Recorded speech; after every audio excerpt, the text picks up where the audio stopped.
All right, 5:30, let's go ahead and get this meeting started. Rose, you want to call the roll? Mayor Barnett, Here. Commissioner Jose, Here. Commissioner Sadowski-Fugit, Here. Commissioner Gilmartin, Here. Commissioner Glover, Here. Commissioner Tully, Here. Commissioner Davenport. Here. For the record, it's our intent to move to executive session. Is there a motion concerning that? Mayor, I move to convene into closed session pursuant to Section 2C3 of the Illinois Open Meetings Act to consider the selection of a person to fill a public office as defined in this act, including a vacancy in a public office when the public body is given power to appoint under law or ordinance, or the discipline, performance, or removal of the occupant of a public office when the public body is given power to remove the occupant under law or ordinance. Second. Comments or questions? All those in favor say aye. Aye. Opposed? None opposed. We will move to executive session, reconvene in the room at the end of the hall in about 5 minutes. Good evening. Welcome to the October 8th edition of the Downers Grove Village Council meeting. We began this meeting a little earlier in closed session. We will reconvene now in public session and begin this portion of our meeting with the Pledge of Allegiance. I pledge allegiance to the flag of the United States of America and to the republic for which it stands, one nation, under God, indivisible, with liberty and justice for all.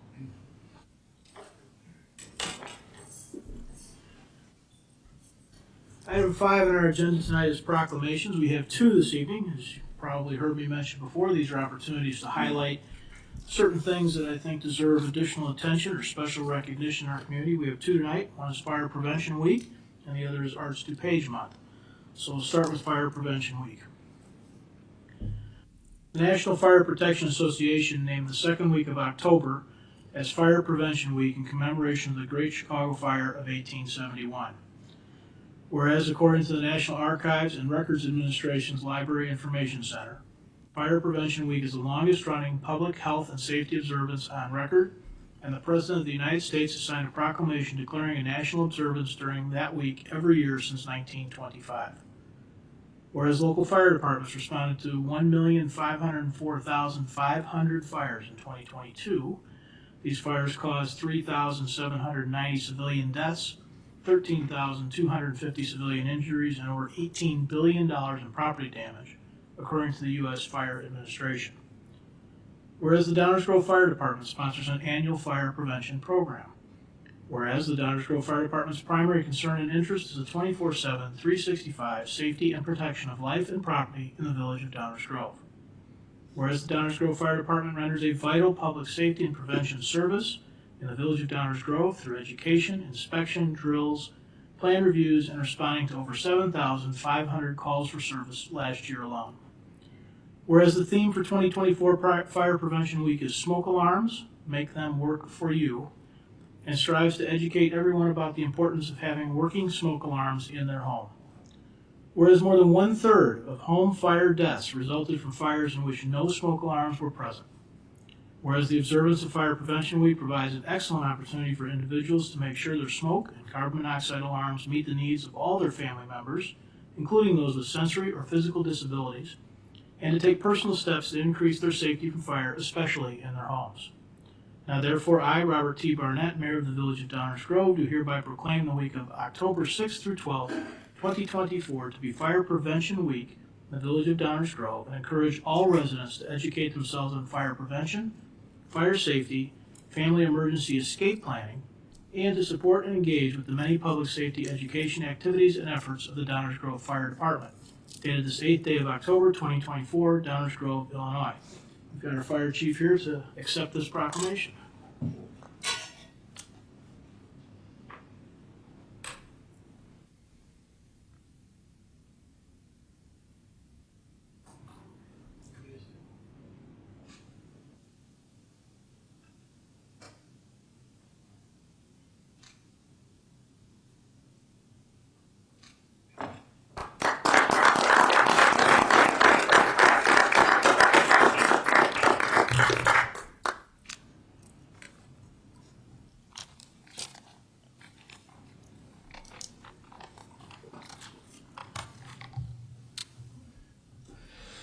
Mayor Barnett, council members, residents, and guests, Thank you for the Fire Prevention Week proclamation.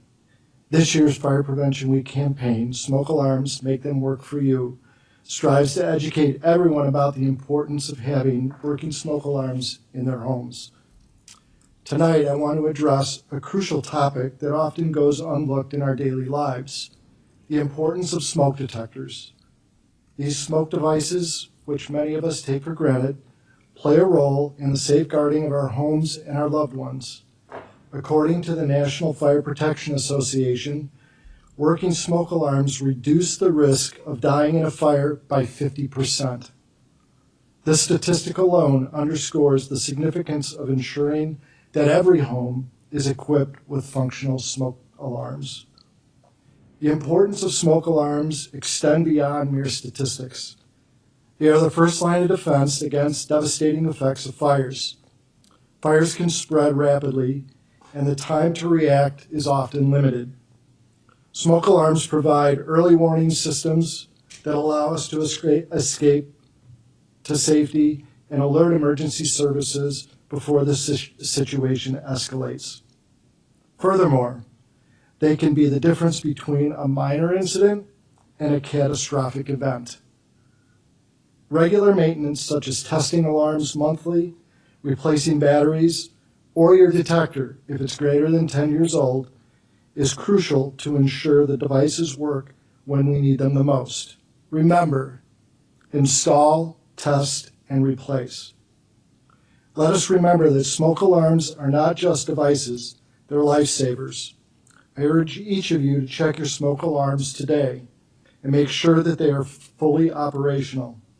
Share this message with your family and friends and encourage to prioritize fire safety in your homes.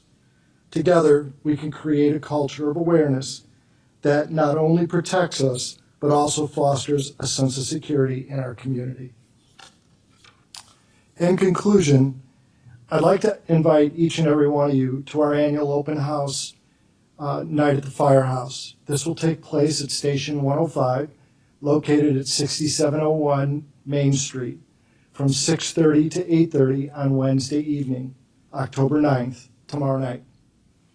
I would also like to announce a ceremonial silent parade that will take place on Friday, October 11th, starting from Hinsdale Fire Department, proceeding west on Maple Avenue through Downers Grove, and concluding in Lisle. Please join along in all the activities during Fire Prevention Week, which started October 6th and goes through the 12th. Thank you and stay safe. Thank you, Chief. Second proclamation this evening is Arts DuPage Month. Whereas the arts are the embodiment of all things beautiful, emotional, and entertaining in the world, an ever-present and enduring yet growing and evolving record and reflection of the human experience, defining personal, local, and national achievements and challenges. Whereas the arts have often shed light, focus, and awareness on the most vulnerable of society or those issues which bind us in the moment. Whereas through the arts we explore what it means to be human, illuminate our inner lives, enrich our emotional world, and teach compassion. Whereas art has the power to facilitate social interactions and raise mutual understanding of those experiences that make us unique and bring people and ideas together. Whereas art has time and again proven a comfort in crisis, an outlet in adversity, and a bridge to peace. Whereas the month of October has been recognized as Arts DuPage Month by Arts DuPage and the arts and cultural organizations in the communities within DuPage County. And whereas the arts enhance every aspect of life in Downers Grove, playing a unique and intrinsically valuable role in the lives of our residents. Now therefore, I, Robert T. Barnett, Mayor of the Village of Downers Grove, do hereby proclaim October 2024 as Arts DuPage Month and call upon all citizens to seek, engage, celebrate, and promote the arts in the Village of Downers Grove. Dated this 8th day of October 2024, Downers Grove, Illinois.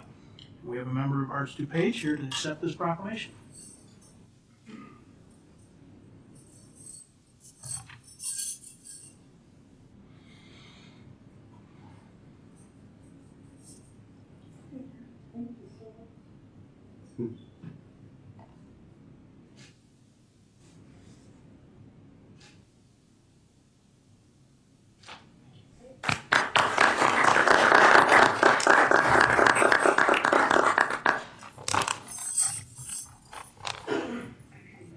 I am Debbie Venezia, Director of Arts DuPage of DuPage Foundation, and thank you, Mayor Barnett, and members of Downers Grove Village Council for proclaiming October as Arts DuPage Month. I'd also like to thank the Downers Grove community for embracing the arts. This area is home to many fine organizations, including Classic Cinemas, Downers Grove Historical Society, Grove Players, Two-Way Street Coffee House, and Westtown Chorus. They all add to your vibrancy and bring attention to the region. Celebrations like Rotary Grove Fest, Downers Grove Fine Arts Festival, EQDG Pride Fest, and Downers Grove Park District Summer Concerts further enforce your commitment to the arts. Your support sends a positive message to DuPage County's residents and visitors, allowing them to recognize the vital role the arts play in our community. Randy Cohen, Vice President of Research for Americans for the Arts, publishes an annual 10 Reasons to Support the Arts list. On it, he said the arts are strong economic drivers that generate over $1 trillion nationally and employ more than 5.2 million people across the country. They also drive revenue to local businesses. And reason number 3 on his list states that the arts unify communities.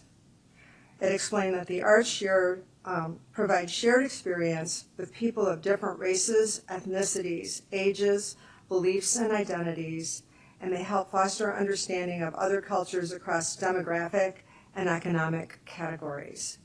We witnessed that last year when the Andy Warhol exhibit came to the College of DuPage and drew more than 30,000 visitors from 50 states and 28 countries. That's when Andy Warhol united Downers Grove as a whole, or DuPage County as a whole.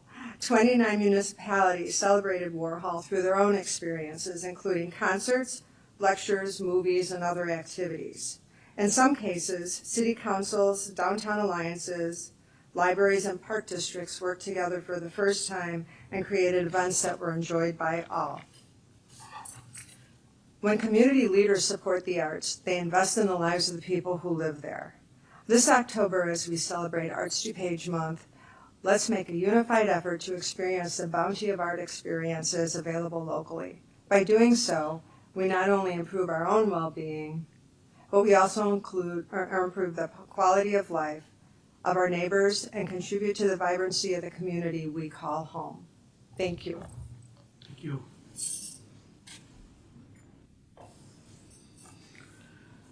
Item 6 on our agenda, minutes of previous council meetings. Is there a motion? Mayor, I move that the council adopt the October 1, 2024 minutes as presented. Second. Any comments or questions from the council on this item? All those in favor say aye. Aye. Opposed? Passes unanimously. Item 7 is public comments. This is the portion of the meeting where we take public comment on items not on tonight's agenda. As a reminder, items that are on tonight's agenda will have opportunities for public comment when we get to that item. So if there's anyone here with comments not on tonight's agenda, please come onto the podium and let us know what's on your mind.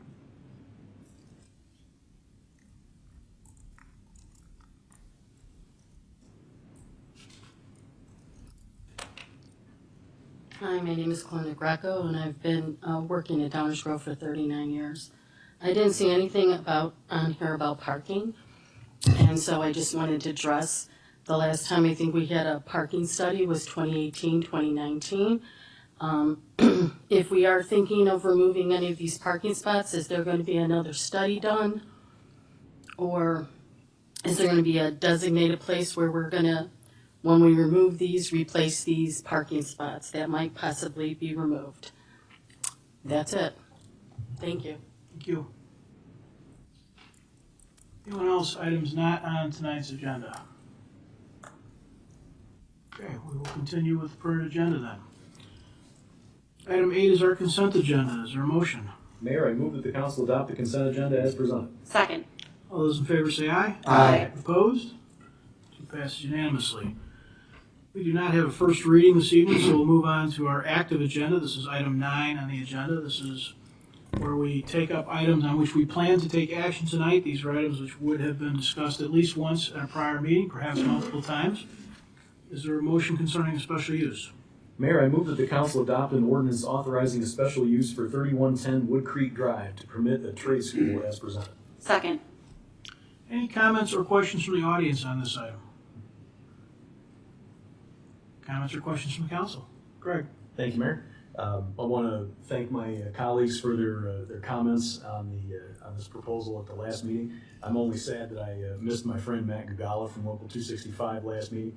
I think this is a great use of this location. I'm excited that they're deciding to make Downers Grove their home, invest in our community, and provide training for careers in the building trades that are really needed these days.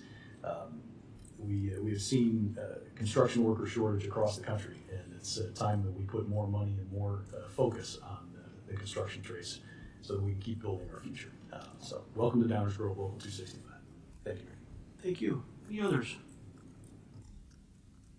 Okay, all those in favor say aye. Aye. Opposed? 2 passes unanimously. Item 10 is the mayor's report. I have just a couple of comments tonight. These are a little off the cuff, so bear with me. First of all, a couple things came to mind as I listened to folks talk about the proclamations tonight. Smoke detectors. It's such an easy thing and it's so overlooked. And so don't be like the Barnett household and it starts beeping because the batteries are low. So it's the first thing you do, you take it off the ceiling, pull the batteries out and set it on the counter, right? Doesn't do any good sitting like that. So that whole idea of testing and replacing is really an important thing. Please, please, please don't put yourself in a situation where a simple oversight like that could cost lives. Arts DuPage, there are so many opportunities for art, and we think of them sometimes, I think, in a narrow sense. I was pleased to hear the comments about things like Grove Fest and Grove Players and all the other things that go on in our community. So for this person, one of the things that I really enjoy is live music. So find some, because you know what? There's probably 6 places within a mile right now that have live music going on tonight. So it's really an opportunity. The last thing I wanted to mention, I'm sure we've all seen the news about Helene and the next impending storm, and probably wondered exactly what it is that we can do when we see those horrible images. And that's a tough thing. And so one of the things that might be something that everybody should consider, if you're looking for a way to help, there is a group out there called Voluntary Organizations Active in Disaster, VOAD. If you search for it online, it's effectively a co-op of organizations that you have heard of. People like the American Red Cross, Feeding America, Habitat for Humanity. There are, I think, 70-some organizations that all sort of work together through networking via this VOAD. VOAD takes donations, and they have lots of ways to help. So if you're looking for a way to help as opposed to some of the other choices that might be out there that are a little less sure or a little less certain on the internet, check out VOAD. It's likely a contributor to a group that's trying to leverage everybody's skills and assets to try and help out. So keep that in mind, please. And that is the end of my report. So we'll go on to council member reports. This is an opportunity for council members to report out on goings on in the community, other organizations they're working with or party to, or things they just think the community should hear about. So we'll start with Commissioner Davenport. Thank you, Mayor. I too wanted to lend a little support and emphasis to the Fire Prevention Week proclamation tonight, particularly the idea of replacement. A lot of the projects that we work on in my architecture firm, if we encounter a house that has smoke detectors that are more than 10 years old, we spec right in there to replace them all. So it's something people don't think about. I've seen houses that have had smoke detectors that are like 20 years old. They're still replacing the batteries, but after 10 years or so, those smoke detectors just don't do their job anymore. You're fooling yourself if you think that they are. So if your smoke detector was put in place prior to 2014, you should be replacing it right now. And then just another kind of work-related thing that I encountered recently. I have a client who had got a huge water bill as a surprise to the tune of thousands of dollars, and said, hey, why isn't there some way for me to monitor this? And I discovered that, hey, there is. And so whole toolkit there of things you can use. It's called Water Smart. And if you go on our website, you'll find it. You can sign up for it, and you can even have notifications sent to you when you've had excessive water usage that that could happen and you're not even aware of. So I just thought I'd make a little public service announcement on that. It's a great tool that we have, and I wasn't even aware of it. So it makes me think that there's probably other residents that aren't either. And the good way to avoid an unexpected water bill is to sign up for these notifications. So encourage you to do so. Thank you, Mayor. Thank you, Mike. Danny? No report. Thank you, Mayor. Leslie?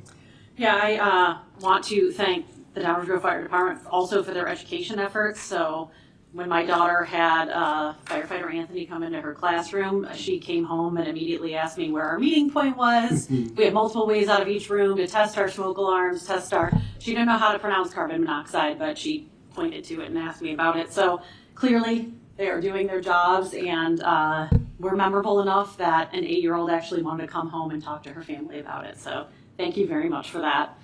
And that is all, Mayor. Thank you. Thank you. Martin?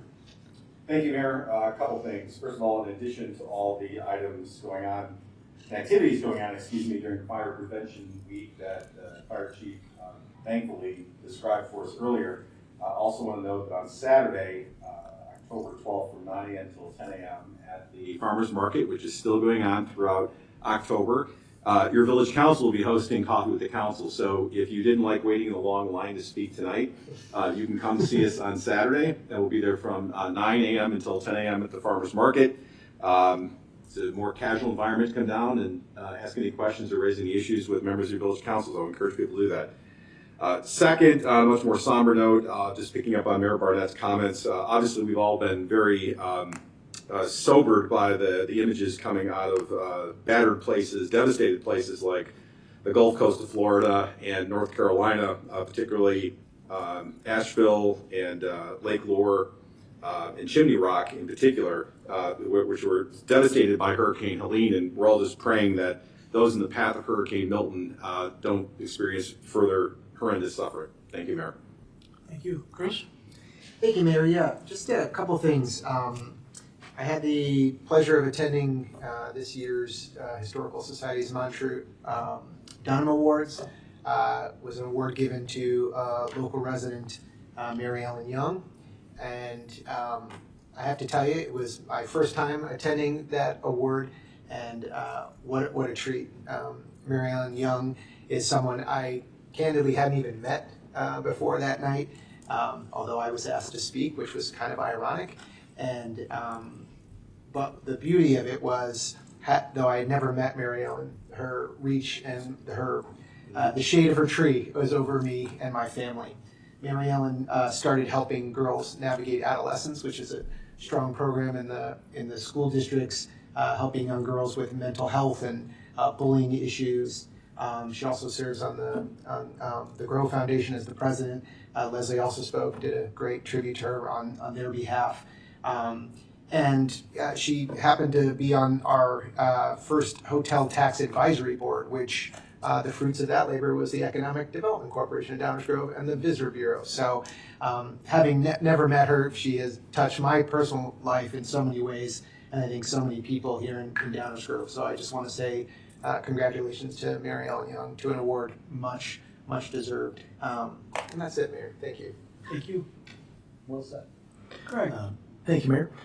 Just want to add my thanks to the fire department, and just also underline and echo my colleagues who talked about how great a job they do and how great their outreach is into the community. And this night at the firehouse is a great piece.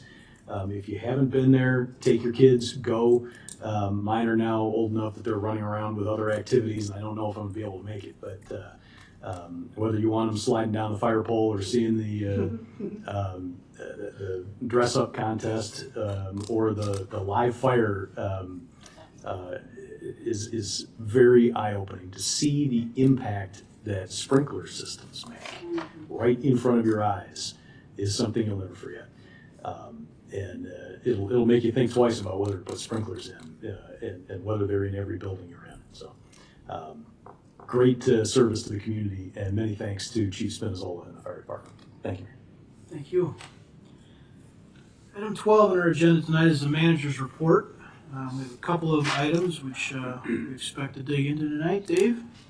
I'll be introducing Stan Popovich, our CD director, to go through both of these. Just as he's coming to the microphone, we'll start by talking about the comprehensive draft vision statement.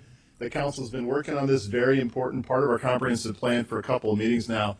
And a while ago, the council made it clear that the vision is intended to be that of the community and not the village as an organization. And that's what we're striving to do. And our intent is to be clear not only in the vision statement, but throughout the whole document. And we try to be clear and consistent in using the words like community, village, and Downers Grove, each with their own distinct meanings throughout the document. We did a pretty good job capturing council comments, I think, from last meeting, but it was pointed out that there are 3 or 4 places where we fell a little bit short of our clarity of language on those words. In fact, a couple of them right in the first paragraph. So thank you to Commissioner Tully for pointing that out to us earlier today. Very helpful. So we will be cleaning that up as we go through. Just wanted to get that on the record. Again, thanks to Martin for pointing that out to us. And with that, Stan will do the overview of the vision statement. Thank you, Manager Thielman. Good evening, Mayor and council members. We'll just go over the schedule again real quick in the vision statement. This is a graphic we see. I moved it 1 week over to the right, so we continue to move through October here. As Manager Thielman noted, we've revised the vision statement, provided that to you in the packet that was online. 2 items I'd like to point out that were changes made today. In the paragraph in the upper right-hand side, we reinserted similarly. That made it out of the draft in the packet, so we reinserted similarly. And then in the next paragraph below that, in the last line, we noted the community will have an abundance of natural recreation areas, walking paths, trails, and trees. And I believe it originally said in the packet the community will continue to have, so we've changed that and modified that as well. That concludes my presentation tonight, Mayor. I'm happy to take any questions or just listen to the council commentary as well. Thank you, Stan. Thank you. So we've taken a couple of swings at this, and the goal is to try and wrap it up tonight, at least get through this document. As you all know, we have quite a bit more to do in this whole comprehensive plan process. So I'll just kind of open it up. Does anybody have any particular things they want to address or that are feel out of place or that they want to add? Chris? Yeah, thank you, Mayor. I think I mentioned this to staff earlier. I think the changes that were captured, I think, did a good job of capturing what the balance of the council was looking for last time, so I appreciated that. I just have a couple of things that I feel the need to take one more swing at myself. The first is in the downtown Downers Grove will continue paragraph, which I believe is 1, 2, 3, 4. The second sentence that says the success of downtown will be expanded via a pedestrian and bike friendly connection to Fairview.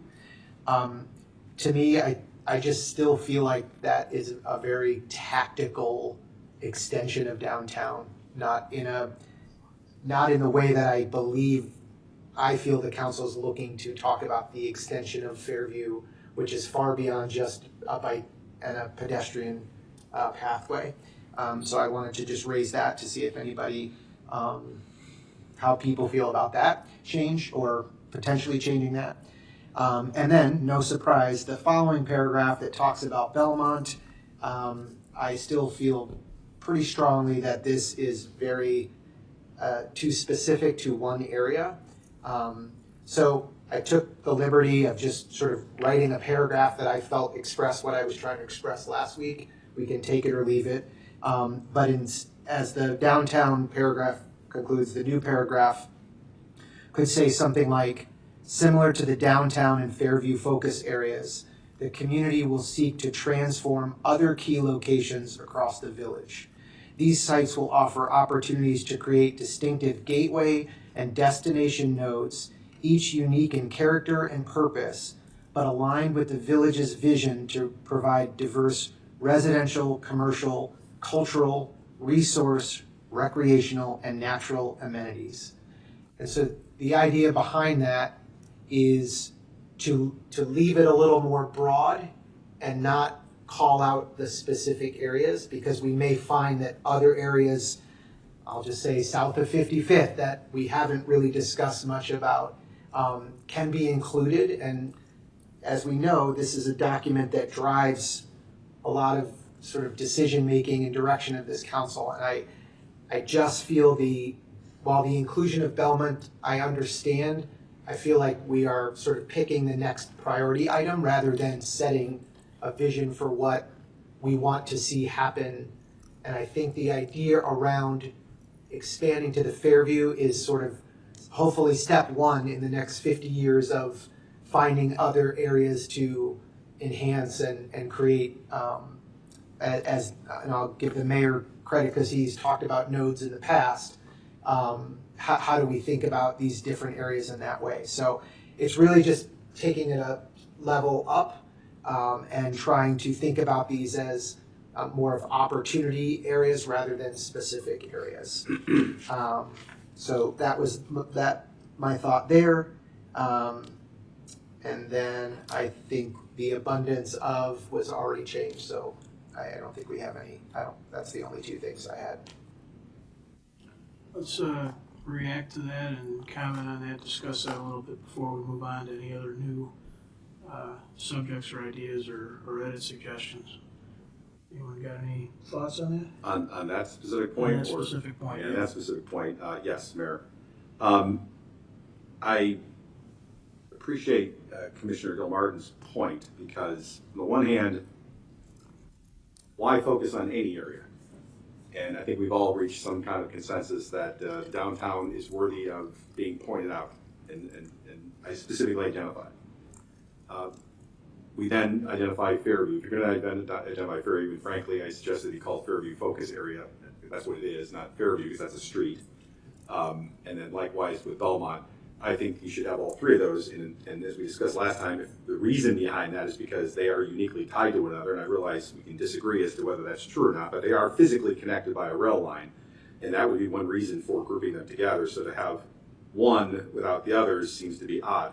However, I am sympathetic to the point that there are a lot of other places in town that can and should deserve attention. But I'm wondering whether instead of trying to craft this in a paragraph or eliminate Belmont, and since we don't seem to see eye to eye that, would it instead be an idea, and this just popped into me listening to you, so I haven't thought this through, to reference, and I couldn't find it fast enough, but we have economic development plans that are well-known strategies and plans that talk about the overall economic development and improvement and enhancement of the entire community. They're not focused on any, or they are focused on areas, but those areas shift over time based on various things. Would there be a way to work that concept in so that we're recognizing, I don't want to give up the three, because I think the three makes sense for reasons in my head, but I'm sympathetic to the, can we also say it's not just these, there's others, but without trying to define those others, can we make reference to generally make reference to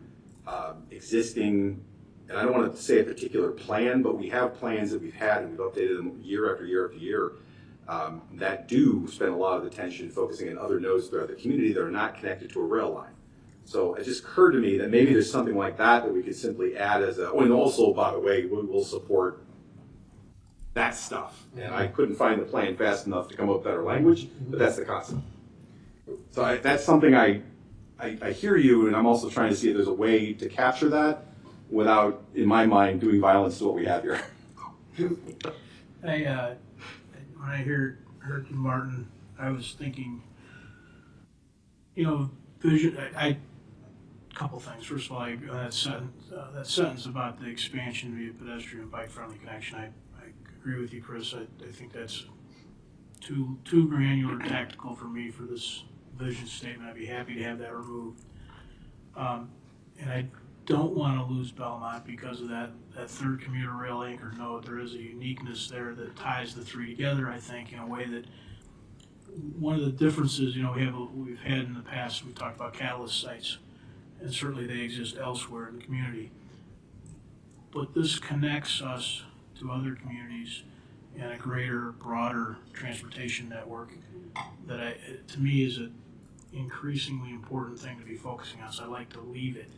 But a lot of what you said or what you read rather, Mhm. made a lot of sense for me in sort of inclusion. And I wonder if there might be not a way to make another paragraph That's where I was going. that says most of that.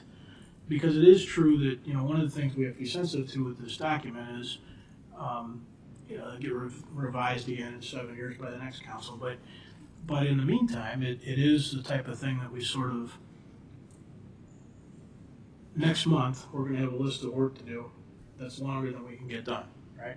So part of the way you get at prioritization is referring to what you think your comprehensive plan is. And so it does seem reasonable to include that we think those other areas have to be part of our long-term vision for substantial transformation. You had some words there that I can't repeat, but they sounded pretty good. So in my mind, that would be sort of the way I would like to see that go forward. I agree. I was, first thought I had was, why does this have to be, I understand the purity of the vision statement that you're after here too, and I get that, but, you know, we have great consensus over, you know, prioritizing these, especially the connection to Fairview, and this is, I mean, it's one of the elements of what we're doing right now with guiding DG, so, but I like the idea of including that as another paragraph. I mean, I don't know how you feel about that, but to me, that way it's in there, and it provides that broader vision that you're saying that maybe we're missing here, taking our focus off of a little bit, right? Yeah. I do, and it addresses a concern I had when I was expressing some, you know, hesitation, reservation about including the Belmont area stuff in this too, because I was afraid that it's elevating that above other areas in town, and so what you've crafted, I think, helps to address that. So I welcome that. Thank you for bringing that today. Craig? Thanks, Mayor. So I agree with an awful lot of what's been said already. I think there is a specific value to including Belmont in the vision statement for a lot of the reasons you talked about. The value of the rail line, the economic engine that rail line has been for Downers Grove for generations and will continue to be for future generations, I think puts a particular focus on not just downtown and Fairview, but also Belmont. Not to mention the revitalization that I think needs to continue to take place in the Ellsworth Business Park that's right adjacent to it. And when you talk about focus areas, I mean, that's actually something that the Fairview plan sort of started as the focus area plan from the 2017 plan. And the Belmont/Ellsworth area was another such focus area. So while you're right, it feels like a focus area, it's because it is. And I think this it does put a spotlight on it, but I think it's an appropriate spotlight. That said, I don't know that it necessarily needs its own paragraph. I was actually thinking about moving in a different direction and taking this sort of set off paragraph, chopping the sentence down a little bit and attaching it to the previous paragraph that starts with downtown and then mentions Fairview, wrap it by talking about Belmont. You've got your rail corridor in one circle there. And I think adding on some of the other areas, whether it's the reference to the other economic development plans we have or whatnot, in an additional paragraph just after that makes a lot of sense and can capture a lot of the same themes that you're talking about and put that idea out there that, hey, we're not just focused on these three areas. There are many other parts of the village that we're also working on at the same time. So I think there's a way to kind of have the and solution here and make it all work. Leslie? Yeah, I'll keep it short. I had a similar thought to Commissioner Jose of kind of putting all of the real focus areas in one paragraph and then adding that one on. So I would definitely be in favor of that. Danny, thoughts? I mean, I pretty much concur with everything that's been said. I think that, you know, we've, in the past, many years ago, invested in this huge underpass and how much traffic goes through there. And ever since then, it's been kind of forgotten about. And, you know, similarly to Fairview, kind of, it doesn't look the way you'd want a road with that much traffic, with being the first stop that people see in Downers Grove, and what they associate Downers Grove with. So I think that it should be mentioned, potentially, like Commissioner Jose said, in the same paragraph as the downtown Downers Grove and Fairview. And then I have to concur. I like everything that Chris said, and of course, like, we don't want to forget about those other areas, which will certainly be mentioned later. But maybe we include that paragraph as well. So why don't we direct staff to hook the Belmont sentences into the previous paragraph, create a new one with Chris as the basis, and then Chris, maybe you and Martin could sort through what that wording ought to look like and send a couple of drafts over to the team. Yeah, that sounds good. Does that make sense? I just threw you into that mix, Martin. Yeah, that's fine, because I think I said we should combine those two paragraphs a couple weeks ago, so I'm fine with that, but a third sentence or two, I think, might tie it all up in a nice package. And before we get too far, I want to make sure we caught the direction. There's a couple of council members who talked about the deletion of the pedestrian and bike-friendly connection. Thank you for saying that. I wanted to, if I could cut you off real quick, could you give me a little more about what you're thinking on why you don't like that? Yeah, I mean, I think it's just the irony of me striking pedestrian and bike is not lost on this. Is that Yes, yeah. Good point. But I think there's a place for that, and that is going to fall into, I think, more of the goals and objectives and what we want to see further down in the document. From a vision statement, I actually think that sentence sort of kind of limits what we are envisioning to just extending it via a bike and pedestrian path. Like, if I just read this without knowing all of the work that we are doing behind the scenes, and I looked at this as the vision, it sounds like to me the vision is to extend the success of the downtown area by a bike path and pedestrian path. It doesn't encapsulate all of the work, some of which we're going to talk about in a minute. So it felt a little like tactical. We're also going to be changing some zoning. We're also going to be encouraging lots of There's also a different, paragraph dedicated just to that subject. and there now It'll be is applicable across the balance. now there is a paragraph that talks about We that. can fix this. So Thank you for that. I take your point. I do like the reference to increasing connectivity to downtown, though. Yeah. So I maybe think there's we're some on a different value. way. But I think that's what can be fixed. I think, Yeah. well, I think what Chris is getting at is the very specific pedestrian and bike Yeah, friendly. Right, definitely. rather than I think you can say more- without being We're that. wrong. And we'll come up with the right word, but I know exactly what's in your head. Good, thank you.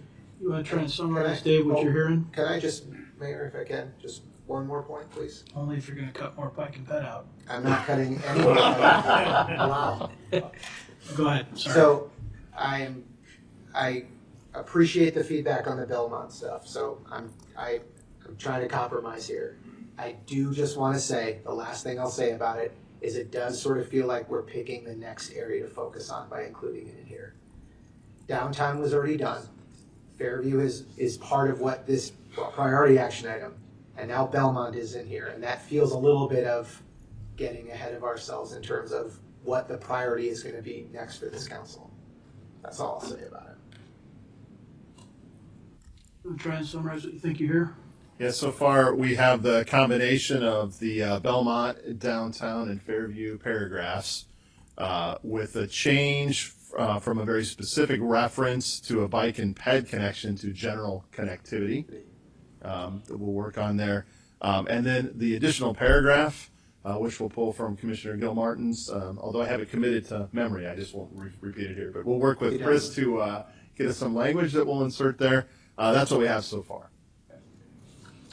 All right, anybody else got subjects they want to get into in detail? Leslie? Just one real tiny one. I think we were going to remove the quotation marks from green. Yes. Yeah, I hope we did that. Sorry if we missed it. Thought we did. The version that I am currently looking at on here is not, but it could be from what you did last. The one on the website, off the website, is not. So all of the previous versions are also attached to the agenda items. So I was going to say the one that I printed out earlier today. Oh, all right, the first one. Okay, good. It was okay. Okay, we'll double check. I scrolled that through for the you. wrong one. Yeah, we're good. But we'll double check that. Yeah, as well. we're good. Thank you. And as a pertains to the Belmont paragraph, are we including the strategically positioned near I-355 area will see sustainable and context-sensitive development? I don't think you need the 355 reference, but I do like sustainable and context-sensitive Yeah. development. Innovation, commerce, residential, there's, Yeah. I think there are concepts you can work with there, but I don't think you need the specific 355. No, agree. we're calling out that I don't think we need to- specifically now. Yeah, I don't think we need to say I-355. Yeah, there's other reasons too why we Yeah. might want to it's not just that. Just say strategically positioned. Yeah. Yeah. Call it a day. Just, Yeah, that's it. exactly. So we're also striking strategically positioned, No. right? No, we're this striking is part of Near I-355. near I-355. Oh, just Leave near it 355, Just got it. strategically positioned, Got that it. captures Thank you. all the. Yeah. That captures a lot more than just the rail Yeah. node. Got it, thank you. Happy to help.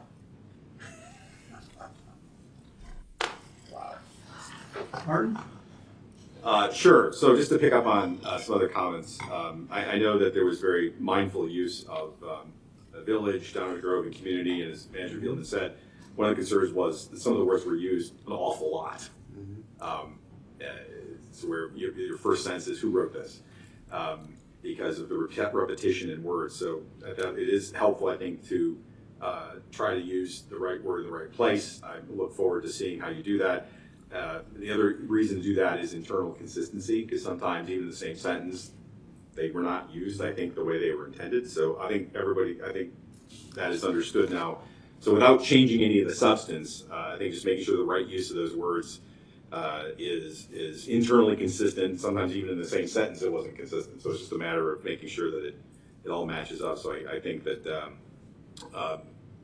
will be addressed in the next round, but I just want to at least explain the thinking behind that to the council and the reason for the edits that I sent, whenever you got them.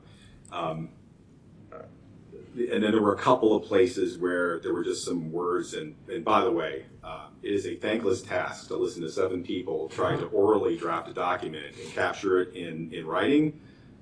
So kudos to even attempting to do that.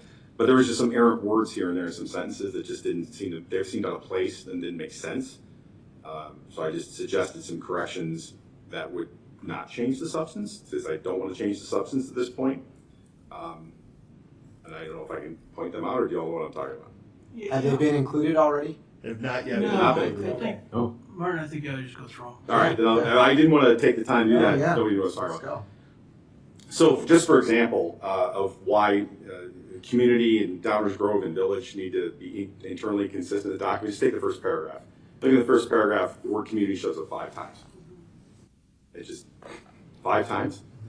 And that's one of the first things that hit you. First sentence, we talk about since its incorporation in 1873, Downers Grove, so we're talking about the incorporated entity of Downers Grove now, has grown to be a diverse community. Now we're talking about a community of people and a model community. But yet we're talking about the entity, because that's the way it's defined in the very first few words. And then we immediately start switching the subject around. So all I was suggesting a number of places, and I shared this with staff, and obviously everyone can see it, is number one, to eliminate the repetition of community, use an appropriate use of village and Downers Grove and community, so that number one, we are getting at what we're trying to get at. Because I understand there was mindful reasons behind different words. But also that we're consistently calling whatever it is in any particular sentence, the predicate of the sentence, that we're talking about the same thing. Sometimes it will go from, well, we're talking about the municipality, no, we're talking about the political entity, no, we're talking about the people. And so I think I just suggested some ways to address that. And I'm sure staff can do a better job at it than me, understanding what the conversations have been. That's just one example. Another example of that, I think, is, for example, where am I here?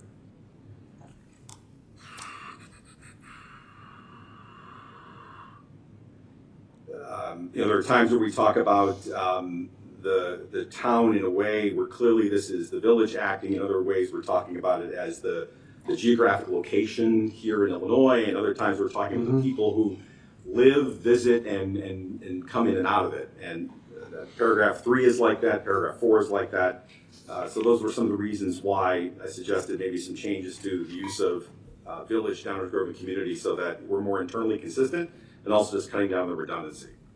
So the words I was talking about that kind of created some issues. For example, in paragraph 1, 2, 3, 4, 5, this is the 5th line, but the sentence begins, the community will continue to, and I'm suggesting we change this to celebrate its long tradition of excellence, and known for its safe doesn't fit there. The community will continue to celebrate its long tradition of excellence, comma, known for its safe. You're right. That's not a proper sentence. So what I was suggesting is that we just simply say the community will continue to celebrate its tradition. Tradition is by definition something that happens over a long period of time. Celebrate its tradition of excellence, comma, safe, distinctive, and well-maintained neighborhoods, comma, premier regional and local commercial choices, et cetera, et cetera, et cetera. So even while that's a bit of a run-on sentence, it makes sense. So that, again, not trying to change any of the substance, just making it read better. And particularly the first paragraph out of the box, I thought that one ought to not have any. Wait a minute, is that a typo? So I won't touch the other paragraphs about Belmont focus area and Fairview focus area, other than I think we should say focus area, not just the street. Yeah. Belmont is a street, Fairview is a street. Focus area is an area. Similarly is already back in, thank you very much. Going into the 1, 2, 3, 4, 5th, 6th paragraph that begins, Downers Grove will respect. Most of our sentences kind of are these longer type of flowing sentences, then also we run into 2 very short stuff sentences. So I suggested combining them. The sentence that begins, Downers Grove will be resilient. Suggestion that it is consistent with the style of the other sentences. Downers Grove will be resilient in the face of intensifying climatological events, comma, and sustainability efforts will be embraced throughout the village. And again, that's a village community thing. But that sentence ties those 2 things together, whereas before it was these 2 very short kind of stub sentences, which was inconsistent with the style of the rest of the document. Second to last paragraph at the very end, we talk about opportunity to comfortably walk, bike, drive, or take the train or bus. I noticed in other places, I can't remember where it was, maybe it was in some of the goals recommendations, that we expanded the concept of train and bus to be more broad, such as public transportation. And so I thought instead of train or bus, if we're looking ahead, could be other things, just call it public transportation. Yeah. Yeah. And then last but not least, this seemed to be something that was just left over. Last paragraph, Downers Grove will continue to welcome residents. Well, all right, so I added workers, students, and visitors, but the phrase, the words new opportunities in that sentence didn't seem to fit. Right now it says Downers Grove will continue to welcome residents, visitors, and new opportunities and will consist of population. So we're talking about people. I don't know what the new opportunities refer to. So what I'm suggesting is that maybe we add in workers and students and take out new opportunities, unless someone can explain to me what that refers to. Because we're talking about types of categories of people, residents, visitors, new opportunities. Those aren't the same thing. That's inconsistent. Yeah. So I'm going to suggest we just say Downers Grove will continue to welcome residents, workers, students, visitors. Take out new opportunities. I don't know what it means. And will consist of a population, diverse, and et cetera, et cetera, et cetera. That was it. Oh, one last thing. Very last sentence, again, just suggested instead of community, again, trying to take out the use of community twice in the same sentence. Change the first reference to community to local institutions instead of community institutions. Okay. So that we don't then say community twice in the same sentence. That was it. Dave, as you guys work on use of municipality, Downers Grove, village, and community, I think to Martin's point, with the intention of not changing the intention, think back as you go through and maybe reflect on the minutes or even the audio of that conversation 2 meetings ago, where we were sorting through this a little bit. There was some intentionality behind the use of the words to consistently talk about different groups, geography, people, and corporate entity of the village of Downers Grove. Yeah. We're going to retain those intentions.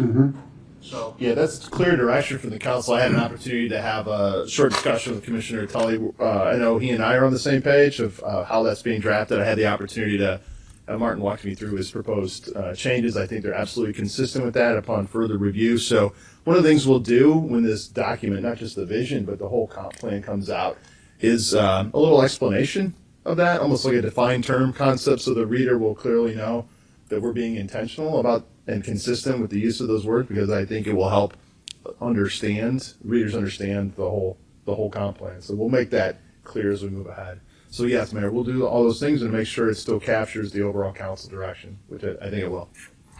And just as a side note for those that are watching, thinking, what are these nuts up here talking about 6 words for? This document, as has been mentioned before, is used not only regularly, but by a wide variety of people, from residents to potential people who are coming to our community to either invest or live or develop, to our village staff. It is a driving document that is used as a reference point for nearly everything we do. And so getting this right is important, as is getting some of the specific words. Words have meaning if they're used consistently.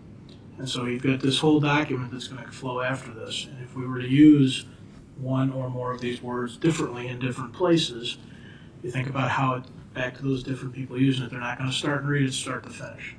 So consistent use of intention behind those words is pretty important. So just a little explanation of why all this comma selection sort of activity up here in the dais. I saw some head nodding when Commissioner Tully was going through that. Does anybody have any further thoughts on that? Otherwise, Martin was kind enough to share that with staff earlier today. Okay. We'll try to reflect those, okay? I just wanted to say thank you to Commissioner Tully. Excellent work. Excellent work. I feel a little bit like a knucklehead that I didn't catch a couple of these myself, honestly. So the best writers need editors. Boom, there it is. Best writers need editors. And then just a question that occurred to me. Is this something that our consultants were helping us on, or is this something, because I've sensed that you guys are really doing a lot of lifting here. Yeah, the consultant did a great job of putting us in a position to start the conversation, and they're working on some other stuff right now, so we kind of took over this as part of that partnership. Okay, excellent. I just kind of curious. Yep. So thanks for your hard work on this. Yeah. I think the whole teammates all sitting around me, they're doing a great job. Thank you, Commissioner. Yep. Greg. Thank you, Mayor. I've got just one sort of red pen item. I've bumped on the phrase pedestrian first, and I've bumped on that before, but I feel like I'm in the 1, 2, 3, 4, 5, 6, 7th paragraph. And I feel like a phrase that was used earlier would fit a little better given the rest of the context, pedestrian and bike friendly. Because we refer later in that sentence to a system that's accessible and safe for all users, which is the phrase that jumped out at me. I feel like if we're going to talk about everybody, let's talk about everybody. You've got your auto, you've got your bikes, you've got your pedestrians. My 2 cents. You say it again for me while I'm looking at it. So replacing pedestrian first with pedestrian and bike friendly.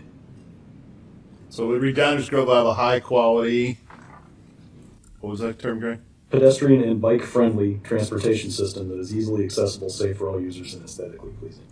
I prefer to keep the pedestrian first language myself. It's something that we've talked about before and had kind of adopted that idea. And to me, it's a way of thinking.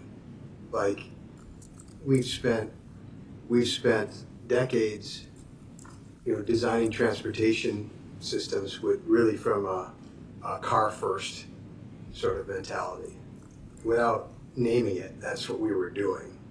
And so I feel like making this pedestrian first statement is an intentional way of saying, hey, we want to put it through that filter first, always. And so to me, it's stronger language than saying pedestrian or bike friendly. That's my feeling on it. So I agree. So I take your point. Yeah.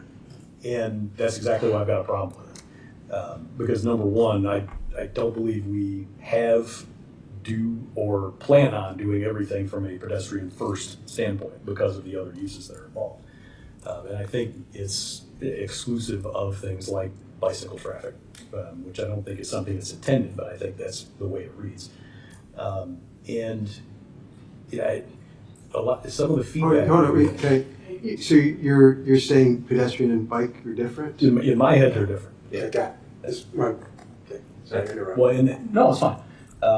I think that's why we're talking about bicycle lanes, and they're separate from automobile traffic and separate from sidewalks. Otherwise, maybe be riding a bicycle on a sidewalk.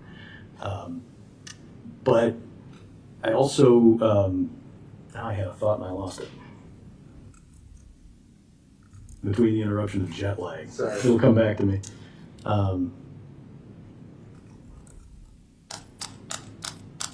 A chunk of the feedback that we've been getting really has to do with, we have to be mindful that people are still driving a lot of different places. People are still parking a lot of different places.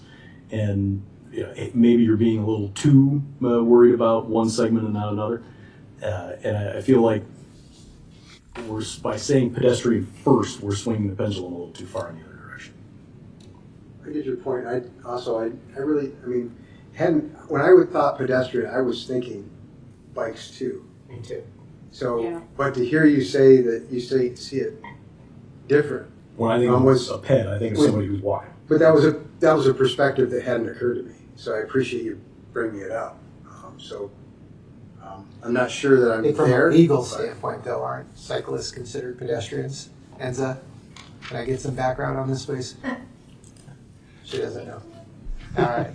I'm pretty sure that is the case. Danny? I get both points and respect them both, but I tend to agree with Commissioner Jose just because of the decisions that we've made in certain instances. I'm trying to think. If we say pedestrian first, I think of Ogden and Belmont and the situation that we had there where we could choose not to do certain things based on the fact that looking at the whole picture. If we said pedestrian first, well, maybe we would have put sidewalks in there and the bump outs or everything that was proposed, but that wouldn't have been a good idea given that specific instance.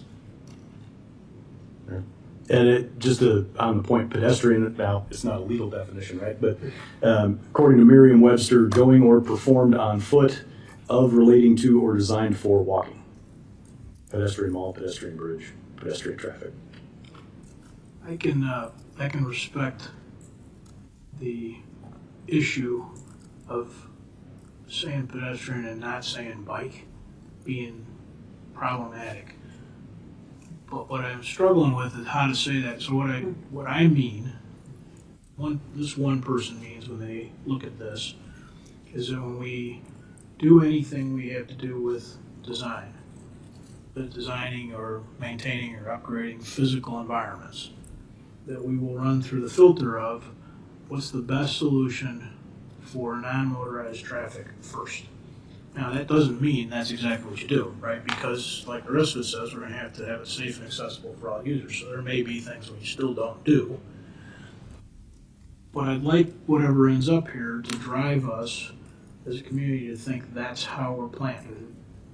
That's our planning. It's a little clunky, but I guess I would prefer the phrase non-motorized traffic, right? I mean, it's friendly. That's really what we're all trying to aim at. Mm-hmm. The problem I have with friendly is it's a little bit like safe, right? It's not. There's no prioritization necessarily in the use of the word friendly. You know what I mean? And I am trying to inject prioritization in this. Mm-hmm. Well, then why don't we eliminate safe for all users? I mean, I guess I'm struggling with what you're saying here. That's why we're going through the exercise. About our wordsmith. Yeah, what's going through your head, Martin?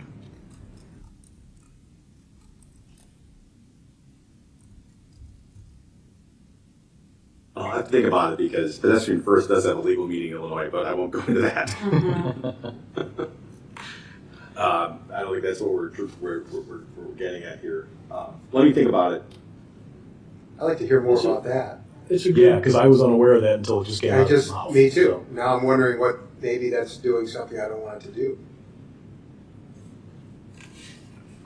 conceptually, I just would be interested in how many council members are of the idea, whatever we call it, that there's a prioritization concept in this statement. That's, Yeah, yes. Yes. yes. Not an elimination. But just the prioritization. So whatever Yeah. word we pick, that's a concept that's important, right? Yes. It's not pedestrian only.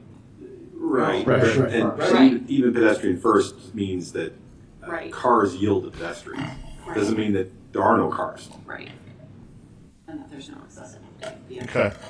We got a little bit of rewriting to do. I think that's good direction for now to try to figure out a prioritization that puts, and I'm basing this on many previous conversations that led up to this, where the council was talking about making sure it's not only pedestrians, but bicycles too. And we even went so far as other forms of non-motorized transportation, right? If we can figure out how to say that and get the concept of prioritization in sort of a snappy little way, we'll be off and running, right? Does that work? Yes. Anyone else?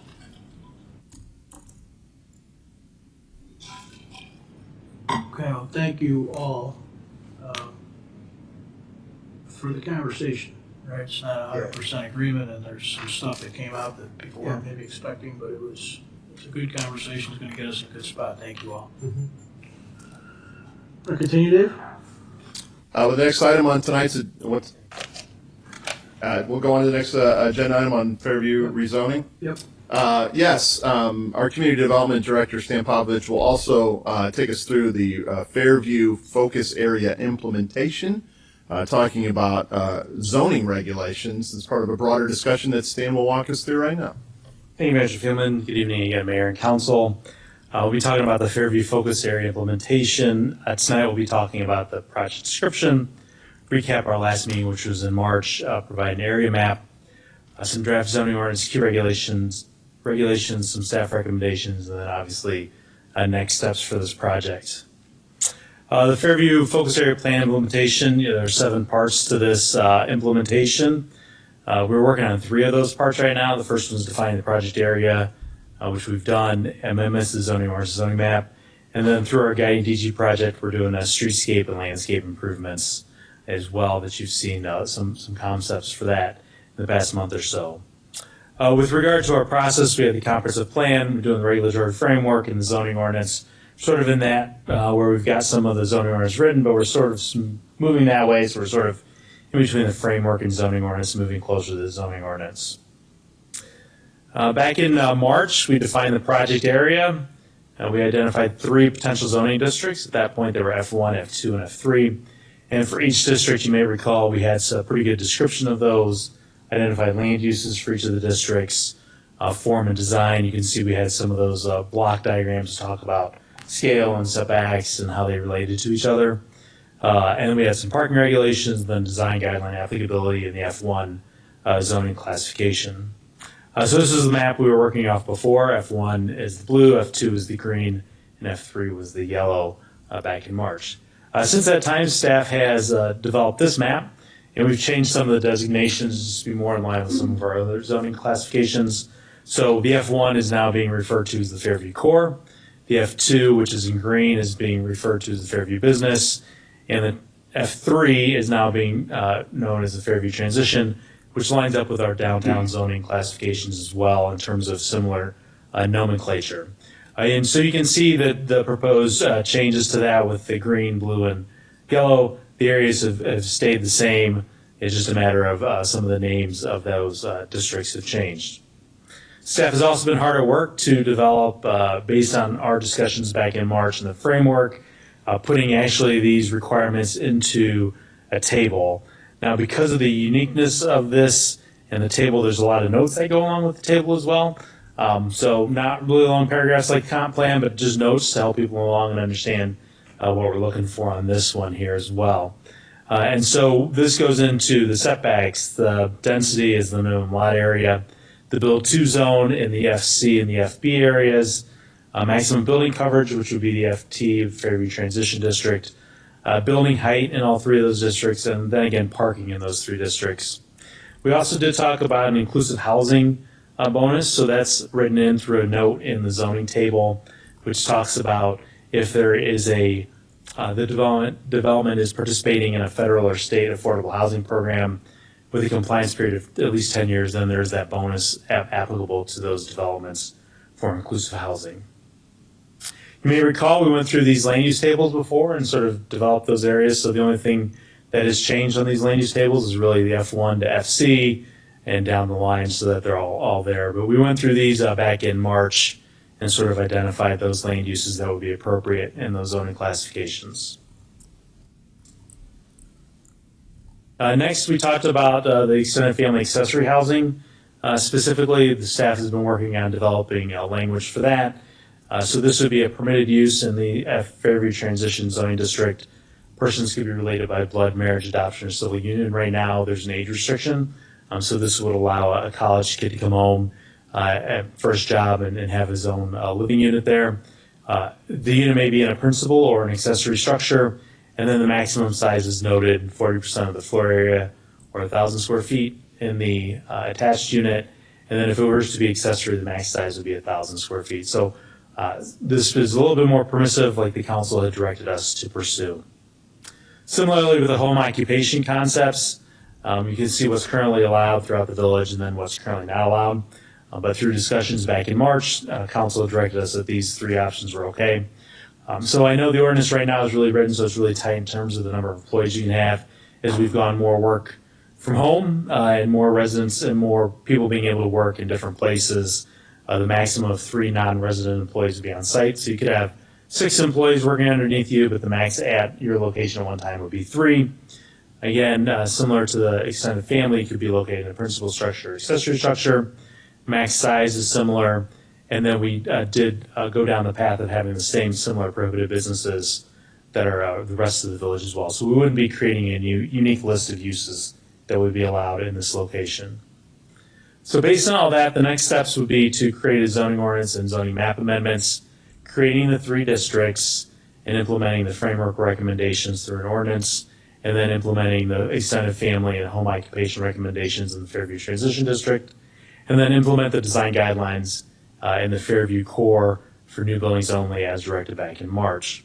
And looking at the zoning map, would be the next step then, the areas that could be rezoned. There is still an M1 area in there, which is the Pepperidge Farm parcel. We really believe as a staff that if that were to develop, it would have to come back in through most likely a PUD process.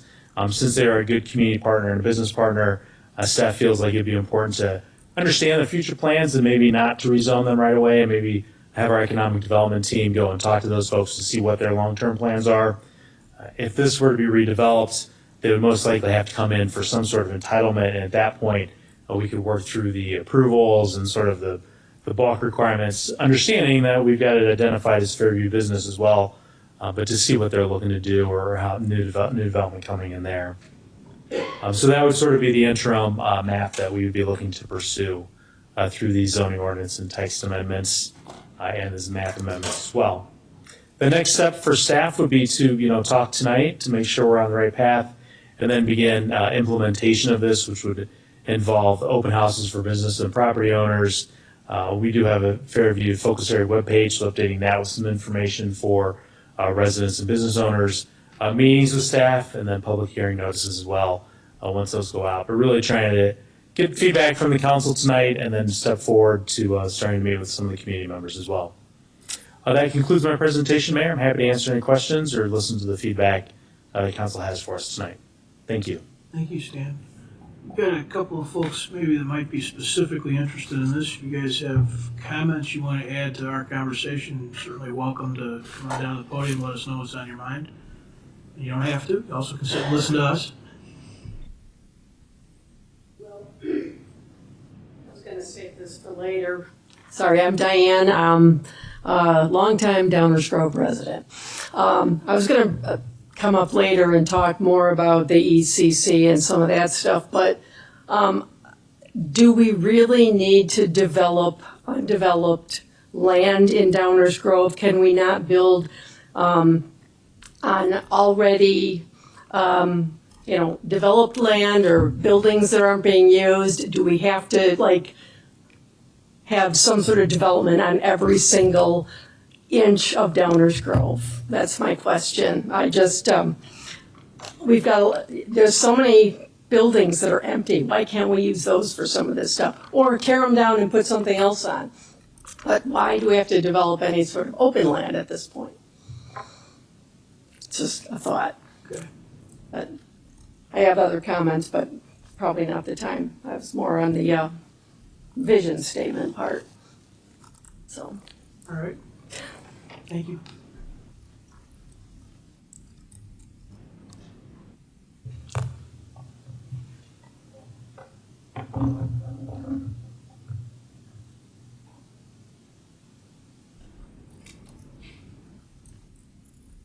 I just want to comment on, you want to make sure that you have a bicycle and walking area.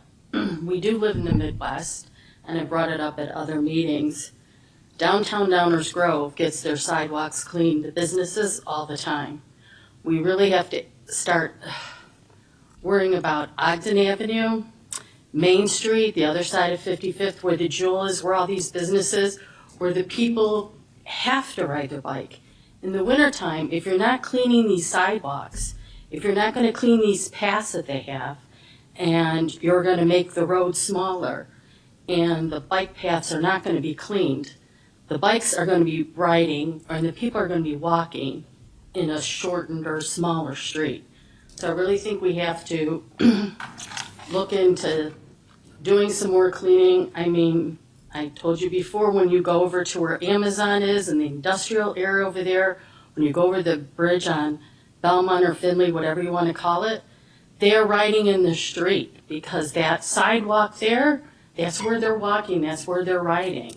And if the taxpayers are paying to clean the downtown area, I don't know why they're not paying to clean these other areas where the people do not have the money and they have to either walk or ride their bikes.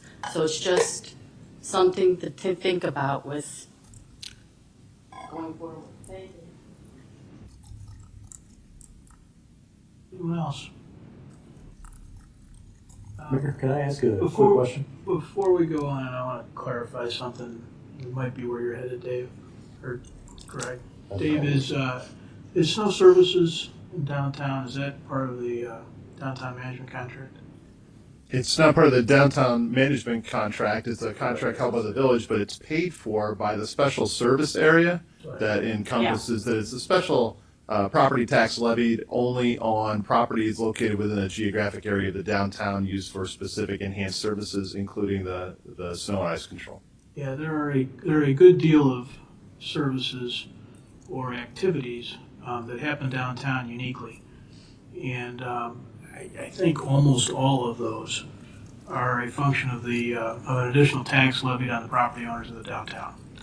So when we talk about taxpayers paying for things, it's important to understand which taxpayers. And in the downtown, it is downtown taxpayers. It's an important distinction. There are other SSAs in town. There's one over by Prince Pond. There are a few others. So there are places where services are not exactly the same, but they are covered by a special assessment on the property owners in those areas. So just an important thing to keep in mind. Also, as it relates to the Fairview focus area, I'm not looking at Google Maps, I'm looking at a zoning map, but I don't think there's any property we're talking about here that is undeveloped. Yeah, no. This entire area, I believe, is fully developed. And so the questions we're asking are things like, should future zoning requirements or future uses be more permissible or different than they are today? I don't think there's any new development of undeveloped property even contemplated here.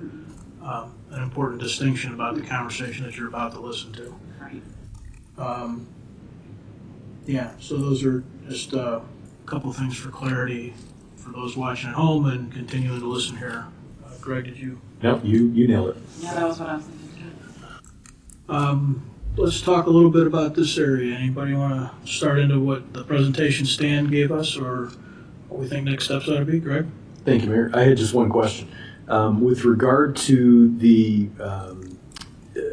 affordable housing allotment or a bonus, thank you. how did we land on the maximum of 5 units and 1 additional unit, sort of per 5, it almost kind of looks like? You may recall when we started this conversation, it was quite a bit less than that, and then the council directed us, go back and take a look and make it meaningful was basically the direction.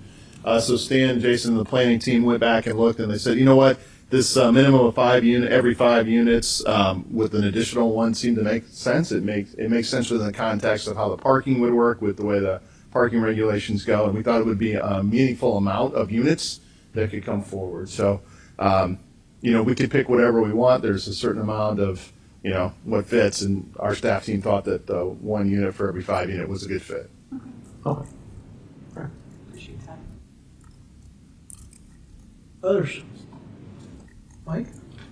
Just a couple comments. For clarity, we aren't in the business of developing land either, so that's not something that the village does. And in fact, what we're looking to do here in giving people more options, maybe more relevant options for the land that's currently there, creates, I think, a more likely scenario where maybe some buildings might get saved and repurposed as opposed to getting torn down. So I think, this is all about trying to get out of the way a little bit and allow for great economic development here, and that doesn't just include building new things, but reusing things that are there. So I just wanted to throw that in, and otherwise, I think we're in great shape with this, and I don't have any other comments. Yeah, one of the things we kicked around, and I know conversations that was thrown out earlier was trying to improve the likelihood that there might be adaptive reuse. Yeah. Anytime somebody buys a piece of property and tries to determine what to do with it next, part of that is a consideration of what we do or don't allow, or what we do or don't require should new work be done. And so with that in mind, we have put some work into trying to create an environment that we think might encourage more of that. That's not to say it'll happen. At some point, somebody's still going to buy a piece of property, and they'll do what they think is in their best interest with that property within the law. But we have tried to set some boundaries that make it a little more likely that may happen. Others? Martin? Yeah, just to pick up on that, the whole purpose of this rezoning is to establish a vision of what might be and allow for flexibility to potentially allow private development and the property owners in the area, if they choose, to move in different directions than the land is historically been utilized.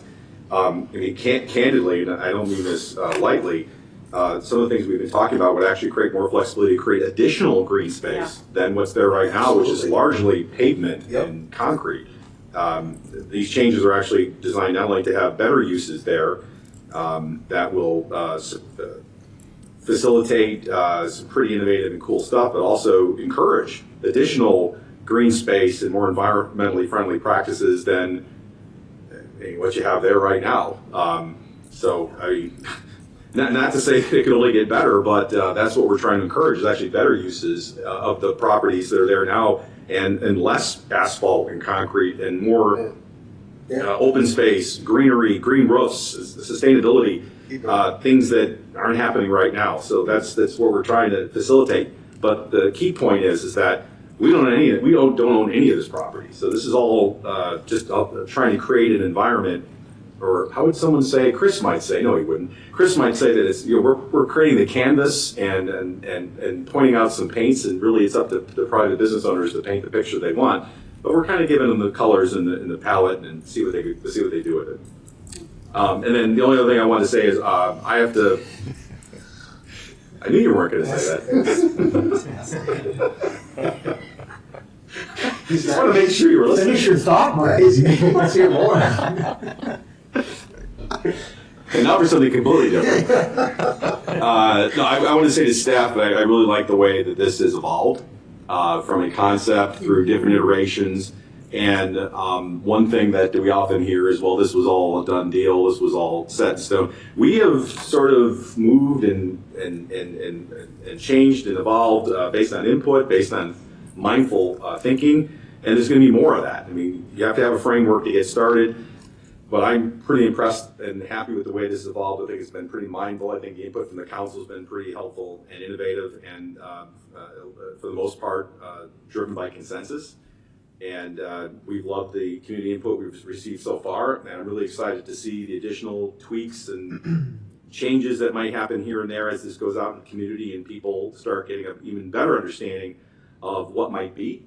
Although I think all of us have probably had conversations with one or more of the property owners in the area right now, and just my own anecdotal comment on that is that there seems to be a palpable sense of excitement about the future for this area and some pretty cool things that could happen, and I think that's great to hear.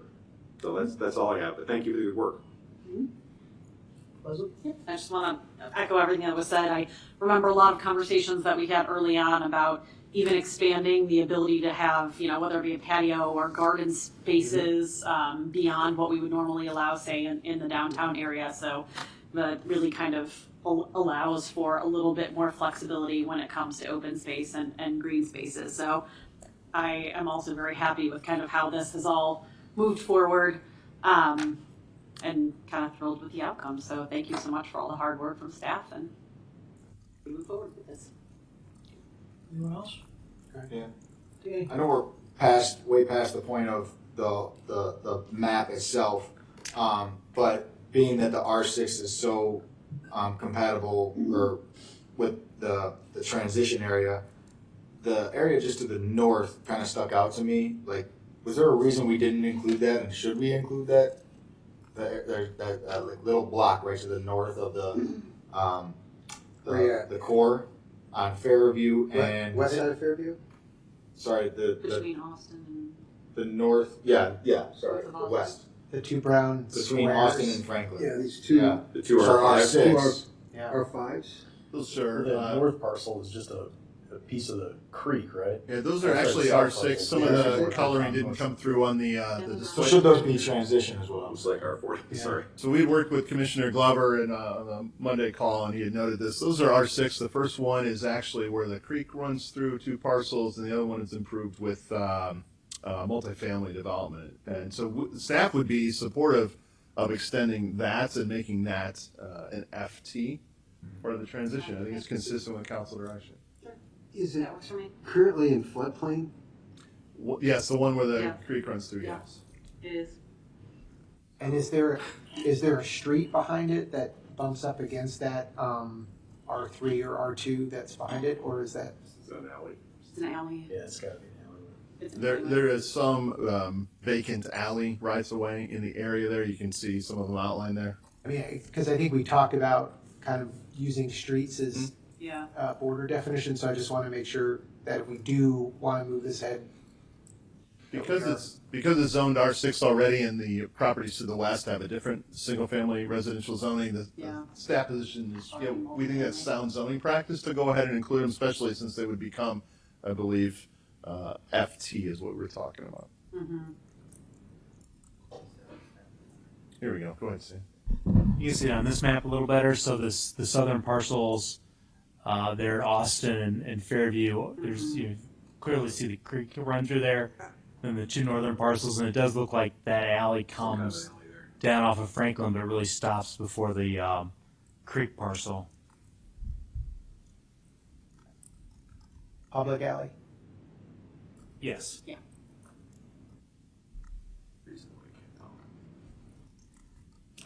I'm okay with that. Yeah, there's some garages accessible from that alley, looks like. Yeah, I see it. I'm okay with it, but I think it may be not so meaningful with a floodplain present. You're limited to 50% of the value of the existing structure if you want to improve it. Mm-hmm.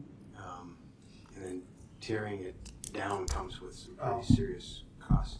The sort of practical impacts would be that there's a little more flexibility in land use in the FT than the R6. Right. And when you're looking for some flexibility, when you have some investment limitations due to floodplain, perhaps that would help a little. But it just gives a little more flexibility to that property owner. Jermaine? Yeah, I'd support the idea. Yeah, of doing that. I'm fine with it. I agree. No objection. No objection here either. I mean, Right, with we'll the take creek that running as- through it, Yeah. live bait store, right? That's what you're thinking, Danny? Yeah, exactly. Okay. Danny, I'm gonna need to talk to you about putting my house on the market.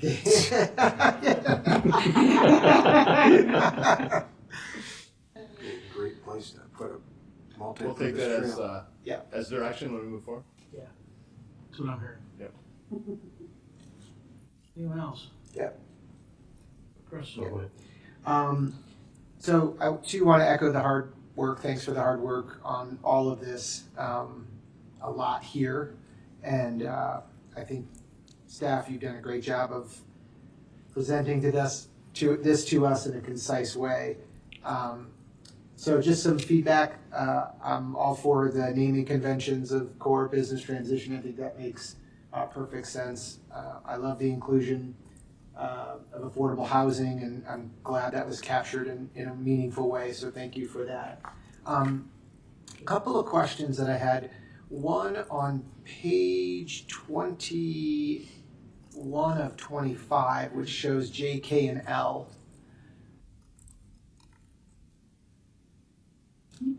Yep. So I just want to make sure this is clear. I think I understand, but just clear for anyone else watching or looking at this. What we're saying here is currently J is allowed. K and L would be allowed should we move forward with this zoning. Correct. So at the bottom of the screen is what's currently allowed throughout the village for home occupations. So the J is currently allowed throughout the whole village for home occupations. The K and L is not allowed currently through the whole village. The concept here is for the Fairview transition area, J, K, and L would be allowed with these new regulations.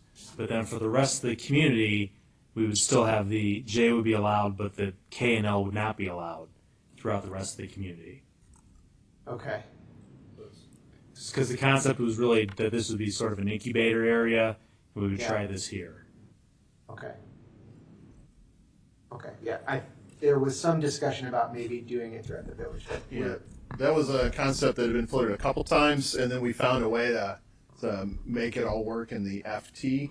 Okay. After those discussions, so the concept now is matching the discussion in March where these home occ expanded rules and the expansion of the extended family units would apply only to the FT area. Okay. So I would just say that I would be interested in looking at village-wide, but maybe for another night, a discussion for another night. And then the guidelines that you mentioned, just remind me, because I may have forgotten this on the next slide, implementing design guidelines.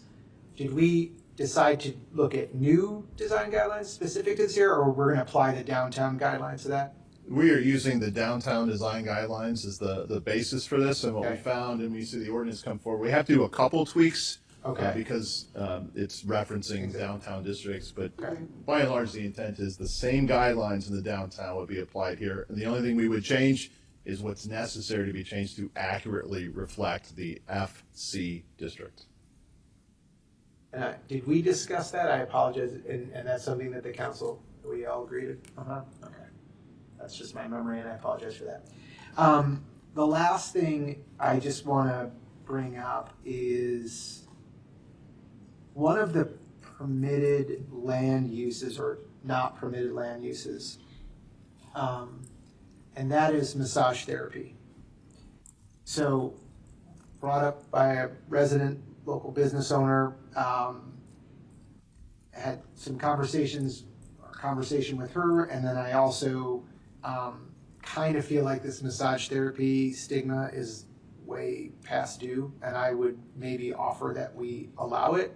I'd be open to the discussion of where, but I think given the fact that there are some other things on here that I think are in line with massage therapy, I think I would like to relook at that if possible as an option to add that as a permitted use. So I'll pick up on that because this to me presents a challenge and an opportunity.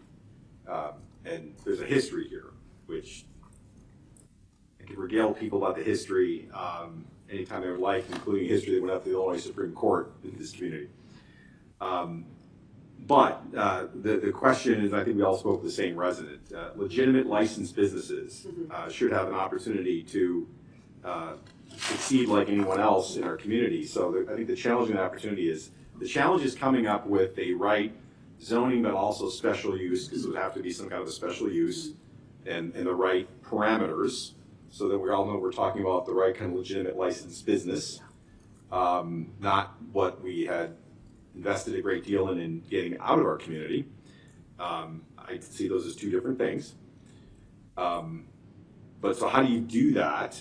That's the challenge, but there's an opportunity, I think, to do it in a way that will facilitate legitimate licensed businesses and allow them to thrive in our town, and yet not invite some of the problems, I'll leave it at that, of the past. So I don't have the answer to that, but in talking with the same resident who would like to locate a business in this town and went through in great detail what a legitimate licensed business looks like, it strikes me that there's probably a way to design that. And again, there's details here, which is the challenge, but I think there's an opportunity to try. And I don't know if we need to try to wrestle that to the ground tonight or necessarily hold anything else up, but I agree. I think that's kind of the problem that, we roll up our sleeves and work at it. I think we might be able to find the right balance, because we all know what we don't want, but we also would like to encourage legitimate businesses to locate and thrive in our community. So how do we strike that balance in an appropriate way, in a defensively appropriate way? Again, a challenge to do that, but I think there's an opportunity to do it right and be some leading problem solvers in that way. We do not have to wrestle that to the ground tonight. No. I just want to say that this sounds like another thing that, you know what, I think we could roll up our sleeves and figure this out. Yeah, I agree. But it would be helpful to understand if council members want to take the next steps to explore that, because we can get going and work some of the language that Commissioner Tully is talking about into the next draft ordinance.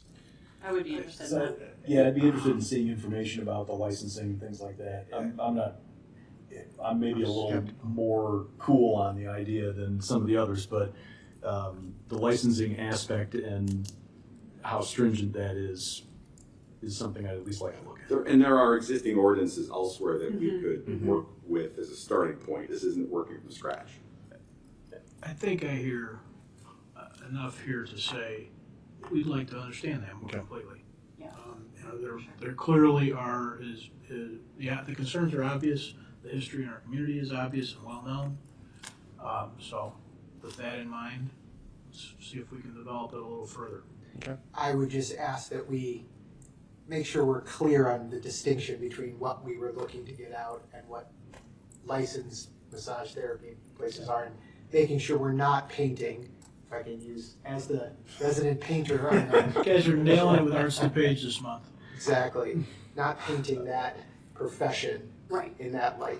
Yes. So yes, I think that's important. I think it's probably, I would argue it's easier than maybe it has been in the past, given that profession and that, I would say, trades move into legitimacy. Yeah. Right, so Probably not move into legitimacy, the legitimate side of that and the sort of unsavory side that has been leveraging that as their cover, candidly.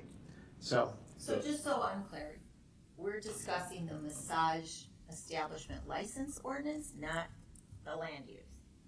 Well, I think you have to have both. Both. The land use would only be something we consider if we better understood and felt comfortable with the licensing requirements. So understanding those, what we can and can't do, what licensing really means and doesn't mean, is part of what we need to understand before we can comment on the use. And trying also not to add more straw to the camel's back. So the purposes of zoning discussion, the idea is exploring whether in this land use table that land use becomes a special use in one or more of these districts. And then there's so much more that goes into it. Right. Which is why I think we're saying it doesn't hold anything up, because we'd have to have the other box figured out at the same time. And they work so closely together, those things. So Can I just say, to me, this is this is a broader issue than the Fairview focus area.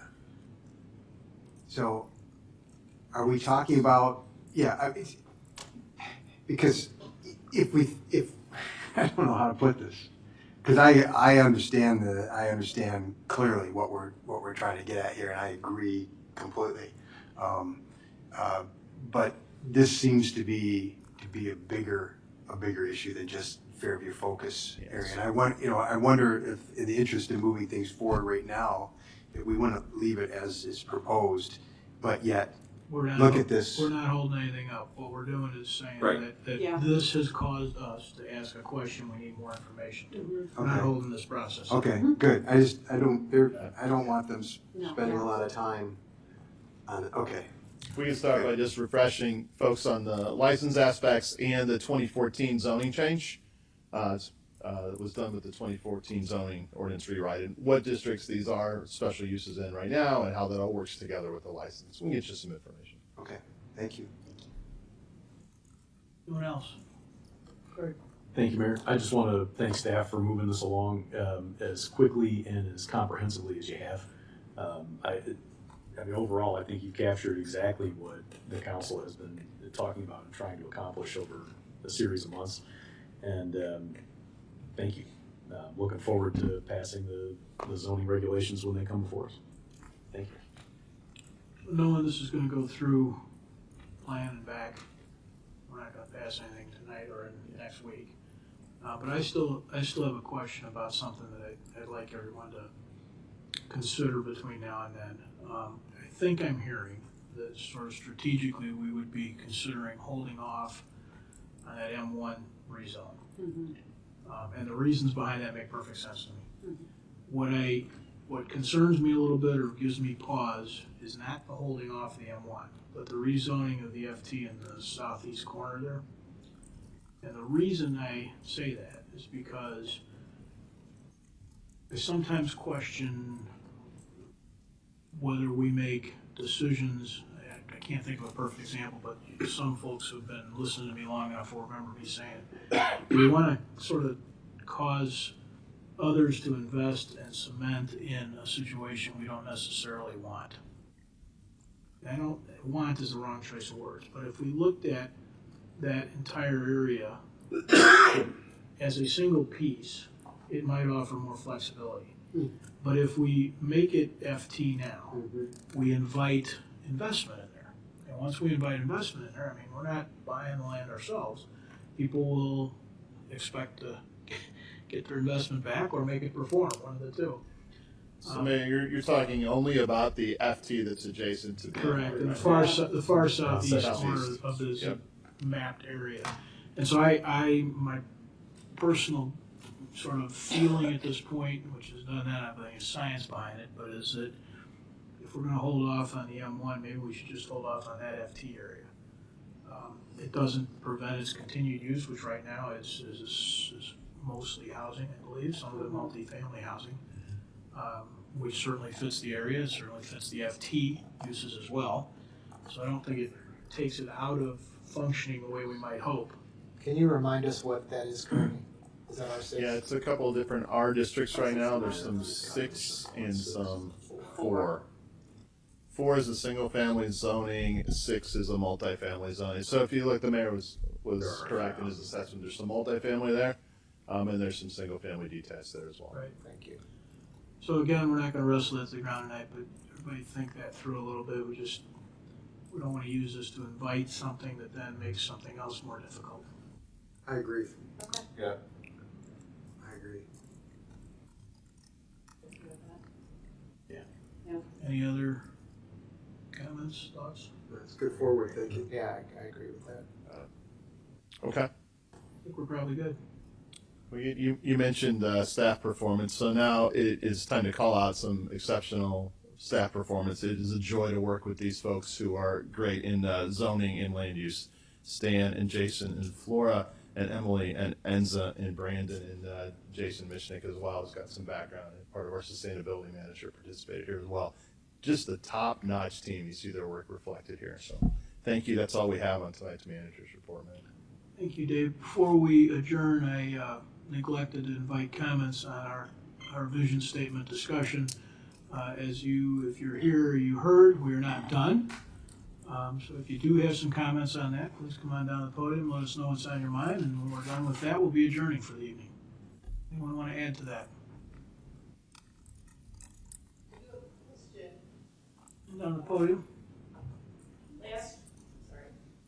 Last week, you reappointed someone to the ECC, and I know there's still vacancies there, and I was just wondering when that next appointment would be, if you know. I don't. We are working through that process, so in a broader sense, not specific to the ECC, there are several dozen appointments that happen, and that process includes this group in various pieces interviewing people and going through that process, and sometimes that doesn't go quick. Just finding them and talking to them and getting that all discussed. We have 6 or 8, I think, appointments left, some of those ECC, and we are continuing to work on that process. It'll happen as fast as we can get through it. The other question I had was, in one of the public comments last week, they talked about the Greenest Region Compact. Are we trying for something like that? Is that where we're going? Is that what we're going for in Downers Grove? That's the compact to reduce CO2 emissions by 50% by 2030? Those conversations are ongoing, and I best I can do is tell you to check the minutes and the records. That sustainability plan is still very much in process. Okay, because I'd like to see that. I'd really like to see that. Thank you. Thank you. Anyone else? All right then. Thank you all for staying with us tonight. Thank you all for this evening. It's been a little bit long. Is there a motion to adjourn? Mayor, I move to adjourn. Second. All those in favor say aye. Aye. Opposed? We are adjourned. Thank you all and good night.